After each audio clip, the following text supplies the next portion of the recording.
Bien, bonjour et bienvenue à tous.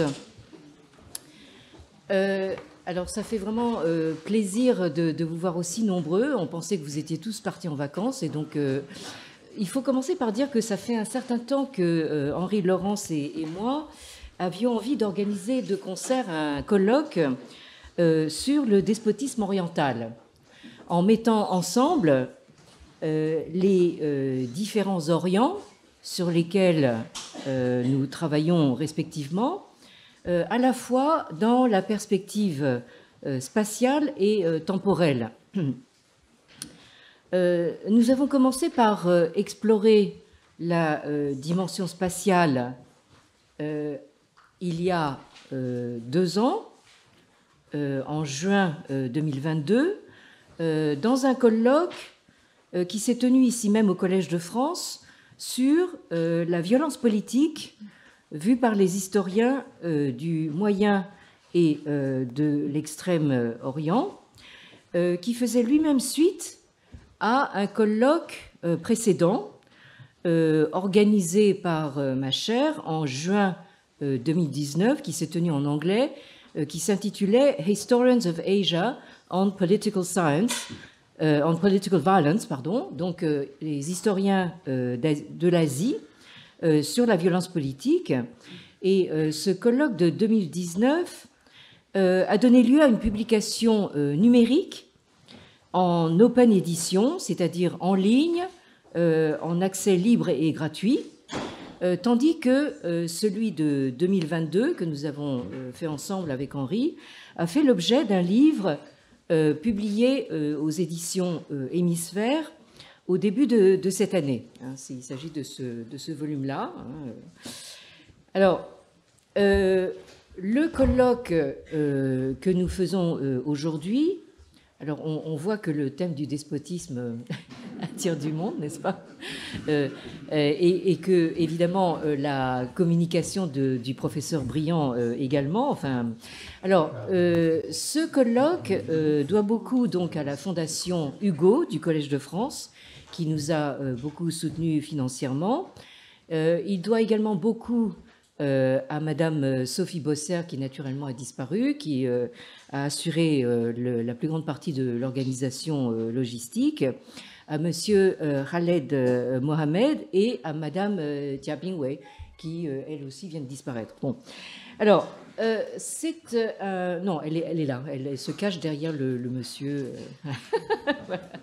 Alors, c'est un fait trop bien connu que la violence politique est partout, et en mettant en lumière la continuité entre le Proche-Orient réputé congénitalement violent et l'Extrême-Orient réputé, lui, non violent, l'Inde non violente, le Japon zen, la Chine, l'harmonie confucéenne, n'est-ce pas? Nous avons voulu montrer qu'il n'y a en fait aucune différence ni de nature, ni de degré entre ces Orients, car la violence n'est pas moindre quand elle est moins visible, bien au contraire. Là, je fais allusion à ce que nous voyons se passer en Chine. On a l'impression qu'en Chine, tout est propre, etc., il n'y a pas de sang, etc., mais en fait, la violence d'État n'en est pas moindre.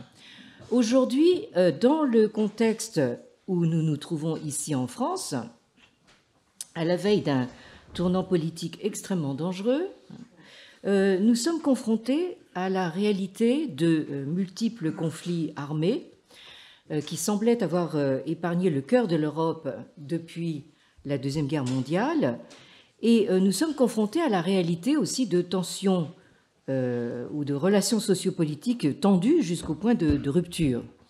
Alors, même si notre colloque d'aujourd'hui se propose d'explorer la dimension historique des diverses formes de despotisme orientaux, il ne peut pas rejeter le despotisme dans un ou des Orients lointains, dans l'espace et dans le temps, mais il faut reconnaître pleinement que ce despotisme constitue une réalité bien présente et une menace très réelle pour à la fois l'avenir de notre pays et l'avenir du monde. Donc la notion de despotisme oriental, qui a le charme quelque peu désuet, quelque peu suranné de l'exotisme et du passéisme, doit donc être revue à la lumière des réalités du monde contemporain. Alors, il ne vous aura pas échappé à la lecture du programme de notre colloque qu'après une matinée consacrée essentiellement à l'Antiquité jusqu'au XVIIIe siècle, nous passerons l'après-midi à la prémodernité du XIXe siècle et à la contemporanéité du monde d'aujourd'hui. Alors, même si, pour ma part, je ne présenterai pas de communication dans ce colloque, je garde à l'esprit que ma raison d'aborder cette problématique vient de la question qui a fait le titre de mon cours de cette année au collège et dans laquelle vous aurez tous reconnu la fameuse citation de l'Esprit des lois de Montesquieu. La Chine est donc un État despotique dont le principe est la crainte. Alors, si vous voulez savoir ce que j'ai à raconter sur Montesquieu et la Chine, regardez mon cours qui est en ligne. Alors, ceci étant dit, je passe sans tarder la parole à mon camarade et complice Henri Laurence, d'abord parce que je ne peux plus tellement parler, je crois que je vais commencer à tousser, et j'espère ne pas vous contaminer, je remets mon masque. Merci, chère Anne. Donc, toujours question chez nous si on est dans l'actualité ou dans le passé. En tout cas, nous allons essayer de voir. Alors, je vais essayer de faire un parcours complet, tout en annonçant les excellentes communications qui vont venir. Alors, pour commencer, il faut rappeler que le Moyen-Âge européen, finissant, avait été impressionné par la force du sultanat mamelouk d'Égypte et des premiers souverains ottomans. Le choc, c'était l'existence des esclaves militaires qui faisaient la base des armées ottomanes et mamelouks et qui non seulement étaient la base, mais se répercutaient jusqu'au plus haut, puisque les sultans mamelouks étaient d'origine servile. Ces soldats esclaves apparaissaient pour les Européens du XVe, XVIe siècle comme des véritables machines de guerre. Et de là, ils sont passés à l'idée qu'il existait un système puissamment organisé autour du sultan et de ses esclaves.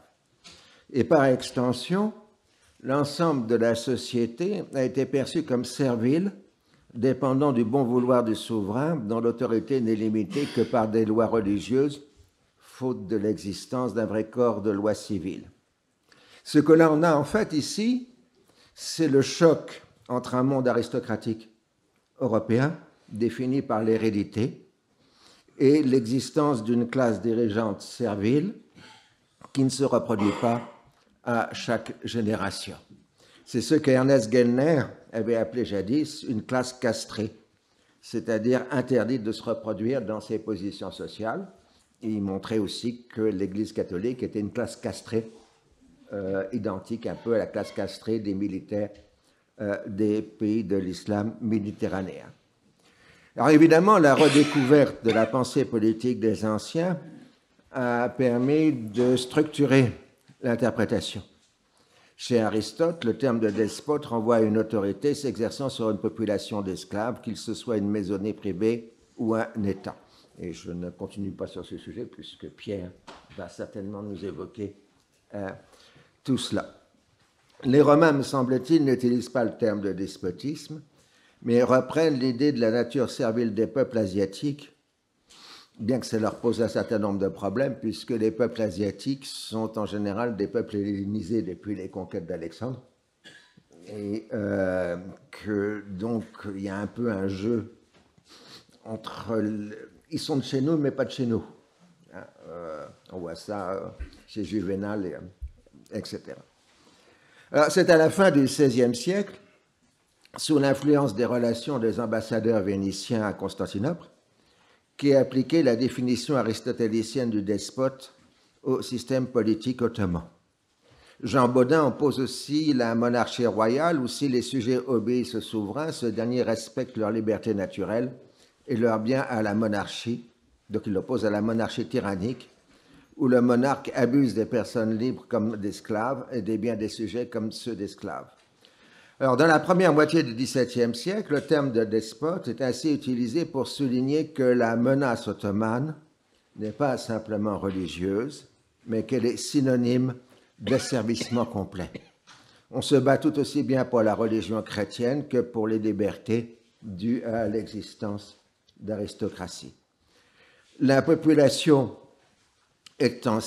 orientale étant servile par nature, elle se trouve aboutir à une égalité de conditions.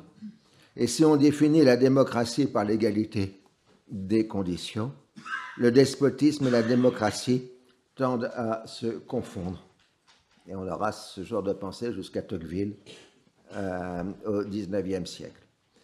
Pour Montesquieu, je cite, « La démocratie a donc deux excès à éviter, l'esprit d'inégalité qui l'amène à l'aristocratie ou au gouvernement d'un seul, et l'esprit d'égalité extrême qui la conduit au despotisme d'un seul, comme le despotisme d'un seul finit par la conquête. » Donc on a, pour les Européens, en particulier les voyageurs européens, cette réalité paradoxale d'une méritocratie servile. En même temps, la référence à la tyrannie des Turcs est une arme dans les confrontations politiques européennes. Ainsi, durant la Fronde, les frondeurs font l'analogie entre le pouvoir royal et le despotisme turc. Et de façon plus générale, toute la critique aristocratique de la monarchie absolue utilise le terme de despotisme. Alors, à la fin du XVIIe siècle, au début du XVIIIe siècle, il se pose exactement la même chose qui s'est produite chez nous ces dernières décennies. Il y a eu un temps où l'Union soviétique nous faisait peur, et puis il y a eu un temps où l'Union soviétique est apparue comme une structure politique déliquescente. Et c'est ce qui se passe au XVIIIe siècle. Le despotisme qui faisait peur devient un système politique déliquescent. Alors, on voit, par exemple, chez Fénelon, les pays où la domination du souverain est la plus absolue sont ceux où les souverains sont les moins puissants. Ils ruinent tout, ils possèdent seuls tout l'État, mais aussi tout l'État languit. Alors, cette nouvelle grille d'interprétation se conduit avec l'entrée du mot despotisme dans la langue courante vers 1690 et annonce aussi la critique libérale de l'économie du XVIIIe siècle. Cette notion de despotisme, qui au départ était concentrée sur l'espace ottoman, disons sur l'islam méditerranéen, s'élargit ensuite à l'ensemble des pouvoirs asiatiques, jusqu'à la Chine et au Japon, comme le montre l'article despotisme de l'encyclopédie. Alors évidemment, le grand texte sur le despotisme, c'est l'esprit des lois, mais je ne vais pas le reprendre maintenant puisque nous aurons des communications sur Montesquieu. Par contre, on oublie que face à la thèse de Montesquieu, dès 1751, Turgot fait une contestation de l'interprétation naturaliste. Pour lui, l'Empire ottoman est le prototype de l'État militaire fondé sur une chaîne d'autorités successives et absolues, chacune à leur niveau. Et Turgot évoque l'existence d'un despotisme du détail, je cite, qui devient alors comme un grand arbre dont les branches s'étendent au loin sur tout l'Empire et étouffent toutes les productions de la terre qu'elle couvre de son ombre. L'Orient est ainsi bloqué sur la voie du progrès que l'Europe a emprunté. L'habitude, c'est-à-dire l'éducation, reproduit le système à chaque génération. En fait, il y a dans la pensée du XVIIIe siècle une ambivalence sur le despotisme. La progression de la bureaucratie étatique sous le règne de Louis XV fait ainsi parler d'un despotisme ministériel, qui est celui de l'administration et non plus du monarque. Le même terme renvoie ensuite au réformisme autoritaire des dernières années de l'Ancien Régime français. On évoque aussi un despotisme éclairé de souverains européens dont la politique est guidée par la raison, l'intérêt général et la grandeur de l'État. Mais c'est un anachronisme, puisque si j'ai bien compris, le terme despotisme n'est pas utilisé au XVIIIe siècle pour le despotisme éclairé, c'est une invention du XIXe siècle. Et à l'époque, on parle plutôt de monarchie éclairée. C'est-à-dire un État qui essaye de renforcer son pouvoir par une politique active dans le domaine de l'économie, quitte à s'en prendre aux institutions traditionnelles. Comme dit Francis Bluch, tout en proclamant sa volonté d'assurer le bonheur des sujets, la monarchie se dispense bien volontiers de leur consentement. Et c'est un peu la formule du despotisme dit éclairé. Alors, si on voit des textes des dernières années du règne de Louis XVI, le mot despotisme est quasiment omniprésent dans les discours politiques qui conduisent à la Révolution française. Alors, il est important, certains qui prennent la défense du despotisme. François Quesnay fait l'apologie de la Chine en publiant en 1767 Le despotisme de la Chine, véritable apologie de cet empire qu'il considère être régi depuis des millénaires par l'observation des lois naturelles, ce qui permet de comprendre sa durée. Mais la première critique orientaliste de la notion de despotisme est de l'anglais Porter, qui a été ambassadeur à Constantinople et dont les observations sur la religion, les lois, le gouvernement et les mœurs des Turcs ont été publiées en anglais et en français à la fin des années 1760. Porter insiste sur le fait que l'autorité du sultan est limitée par la religion et la loi et que les biens des particuliers sont à l'abri de toute confiscation. Le sultan peut seulement reprendre les biens de ses hauts fonctionnaires, mais parce qu'il s'agit là non de propriété, mais d'office ou de fief. Alors, la critique la plus radicale est celle d'Anctil du Perron, mais je laisserai à Stéphane Van Damme d'en parler. Je dirais simplement que Stéphane Van Damme fait l'analogie du despotisme avec la conquête britannique de l'Inde, et qu'en quelque sorte, il invente, à propos du début du colonialisme européen dans l'Ancien Monde, l'idée d'un despotisme occidental, qui serait celui du colonialisme. La guerre russo-ottomane de 1768-1774 laisse entrevoir la possibilité d'un partage de l'Empire ottoman entre puissances européennes. Cette perspective modifie la question du despotisme. À la critique de la monarchie absolue et à la définition des régimes politiques, qui était donc un débat interne à la société occidentale, européenne disons, s'ajoute maintenant la justification d'une entreprise coloniale qui serait la libération des peuples de l'Orient. D'où le débat de la fin du XVIIIe siècle, avec le baron de Toth, bon connaisseur de l'Empire ottoman et partisan d'une conquête française de l'Égypte. Dans ses mémoires sur les Turcs et les Tartares, parus en 1784, il fait le constat d'un despotisme du quotidien et d'une décadence générale des sciences et des arts, d'où la controverse qui suit entre lui et les partisans des thèses de Porter et d'Anctil du Perron. Toth charge alors Pierre Ruffin, à l'époque Droguemont, donc traducteur à Constantinople, de répondre à ses contradicteurs dans l'édition de 1785 des Mémoires sur les Turcs. Ruffin fait la synthèse entre les deux courants d'interprétation. Le despotisme n'existe pas en droit, mais est une réalité de fait. L'arbitraire absolu des sultans s'exerce sur les non-musulmans soumis à un régime vexatoire et sur la classe dirigeante. Alors, ce serait trop long de faire le passage. Mais en fait, la thèse de Ruffin est de dire que le despotisme s'exerce contre la classe dirigeante et pas contre l'ensemble de la population. Je termine. Aussi, le spectacle journalier des têtes de pacha exposées aux yeux du peuple ne lui fait aucune sensation, et l'on a vu sous le sultan Ibrahim 3 ou 4 boutiques de la halle enfoncées par son ordre occasionner une révolte et la fin tragique de ce prince. Autrement dit, les droits du peuple sont préservés par l'existence du despotisme. Alors, revient la thèse de Turgot sous la forme de Volney dans le voyage en Égypte et en Syrie de 1787, où il reprend la notion de despotisme de détail et fait une analogie complète entre le régime des colonies américaines, dans lequel l'économie de plantation est un despotisme analogue au despotisme oriental. Et Volney laisse entrevoir que seule une intervention extérieure permettra de libérer les peuples de l'Orient et de les mettre sous la voie du progrès, parce que le despotisme bloque les sociétés orientales. Seule l'intervention européenne pourra le débloquer. On a aussi ça, je ne vais pas trouvé ici, cité ici, mais on l'avait cité dans une conférence précédente au collège, on a aussi cette idée dans l'abbé Raynal, dans la même période, dans l'histoire des deux Indes, où il annonce une libération des peuples orientaux par une intervention militaire européenne.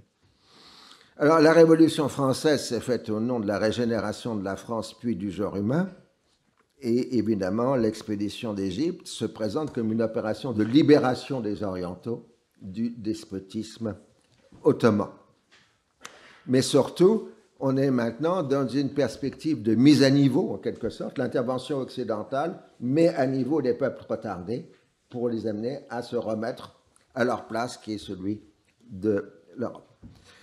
Alors, ça nous conduit au XIXe siècle à l'existence d'un réformisme autoritaire et modernisateur de l'époque de Tanzimat dans l'Empire ottoman, c'est-à-dire, disons, pour simplifier, à partir des années 1830. Les modernisateurs ottomans avaient pour mot d'ordre sécurité des biens et des personnes, rationalisation de l'administration, création d'un appareil militaire moderne et mise en valeur du territoire. Et dès les années 1860, ce programme d'autoritarisme modernisateur se trouve contesté par la première génération des intellectuels liés à l'imprimerie, ce qu'on appelle les jeunes ottomans ou les réformistes musulmans. Ils insistent sur le fait que les réformes, pour avoir pleine efficacité, nécessitent l'adhésion des populations. Le despotisme du pouvoir et l'ignorance de l'esprit scientifique sont les principales causes du retard de l'Orient. La mise en place d'un système parlementaire réglerait les conflits intérieurs et mettrait fin aux ingérences extérieures. Le concept de despotisme, istibdad, se trouve ainsi naturalisé en arabe et en turc. Il devient une catégorie essentielle de la réflexion politique des dernières décennies de l'Empire. Il est utilisé en particulier pour contester le régime hamidien, donc Abdulhamid, fin du XIXe siècle, début du XXe, qui tente de donner un aspect islamique au modernisme autoritaire. Mais le régime révolutionnaire des jeunes Turcs, 1908, n'échappe pas ensuite à la même critique.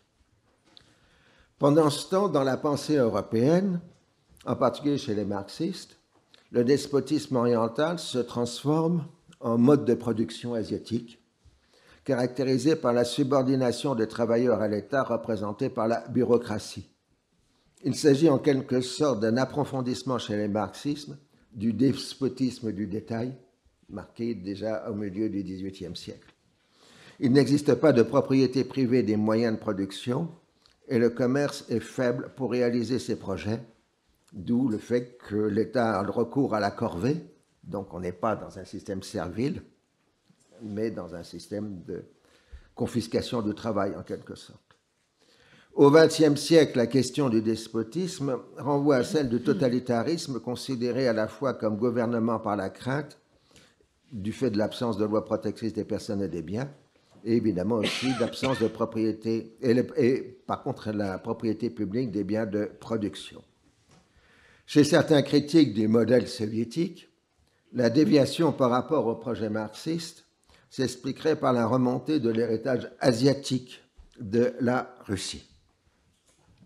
La plus grande théorisation de ce genre est le fameux despotisme oriental de Wittfogel, publié en 1757. Nous voulions avoir une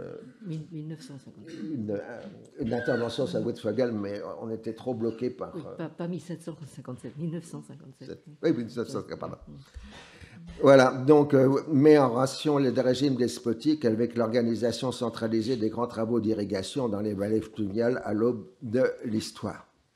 Inutile de vous dire que ça ne marche pas. Hein.